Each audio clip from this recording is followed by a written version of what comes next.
So we are now on step 4 of this action planning process. And we're talking about managing time. What we did in the last few steps, in step 1, we worked on our objective to make it SMART. In step 2, we started to brainstorm the different activities that we would need to do as an organization in order to achieve that objective. We then organized those. We sorted them in terms of setting them into different categories that were related to each other, different themes.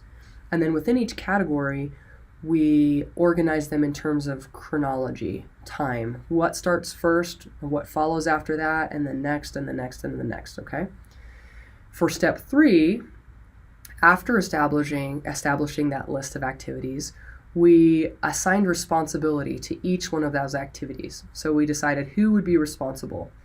For this step, for step 4, now we decide for each activity, what do we need to consider related to time of that activity? There are 3 different pieces that we're going to talk about today that help you to be more efficient as you go through this process of planning these actions and getting your proposal ready. So the first is start date, the second is duration, and the third is whether this event is recurring or not. So when we go to the start date, we start off with this first piece of time and managing time in relation to our action plan. What we do is for each specific activity that we've now listed, we decide in what month will this activity begin. You could make it much more specific than this. For the purposes of writing a proposal, we're not going to break it down by day and hour. We're going to stick with month because we can create a pretty simple timeline to be understood if we stay at the month level. So for each activity, you're going to write down when should this activity begin. Does it need to start August 2019, December 2019, March 2020? When is this going to happen? When does it need to start? The next piece that we're going to look at is how long will it take you to actually complete this activity? What is the duration? When do you plan to complete it? If you started in August of 2019 and you anticipate that you need to have 3 months to do this activity, then that means you'd have August and then September and then October. So you'd be finishing it up in October of 2019. Is that reasonable? Is that rational? Can you actually achieve that? Be really practical here. Give yourself a buffer. It's much better to be able to move activities forward than to have to push them back because you weren't able to complete things in time. So be practical, give yourself a buffer. How long do you think it'll take you to achieve this goal? So there's one other piece that's important here that's connected with our start date as well. And you may have to go back and edit a few things.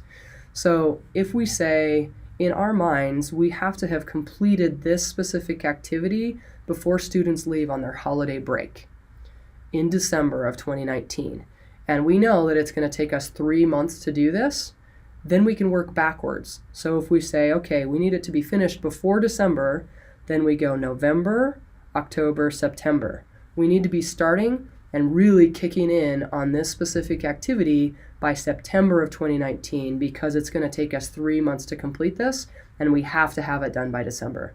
So you can use both the start date and duration as a back and forth.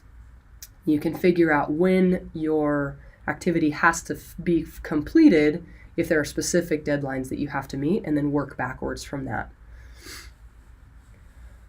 Our final piece related to time management and this action planning process is how often will this activity happen?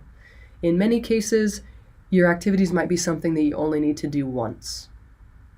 You only need to conduct this training one time. But there may be other activities that need to occur more regularly.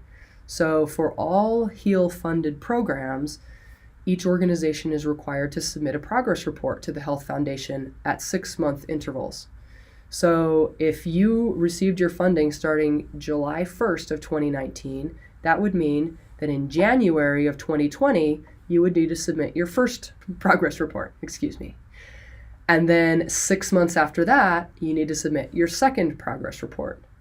So we know when those deadlines are, and that this is a recurring event. So we make sure we mark next to that activity of writing your HEAL reports, your progress reports, that you say specifically, this is every 6 months.